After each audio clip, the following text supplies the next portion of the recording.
सूर्य कुमार यादव पूरी स्टेडियम में छा गए। आईपीएल का अपना पहला शतक जमाते हुए सूर्य कुमार यादव 103 रन बनाया। मात्र 49 गेंदों पर सूर्य कुमार यादव ने 6 छक्कों के साथ ये गगनचुंबी छक्कों के साथ आईपीएल का पहला शतक बनाया।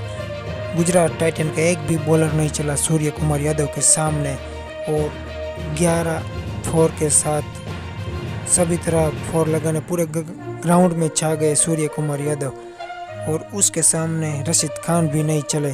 सूर्य Kumar Yadav Gujarat Titan and Mumbai Indians के बीच में यह मैच है। सूर्य कुमार यादव ने अपना और आईपीएल का पहला शतक जमाया और सभी गेंदबाजों के धो डाला और लास्ट ओवर में उसको शतक के लिए 13 रन चाहिए था वो अपने बना दिया। सूर्य कुमार यादव ने अपना आईपीएल का पहला शतक बना दिया, सभी तरह शॉट लगाते हुए अपना 360 डिग्री मैन।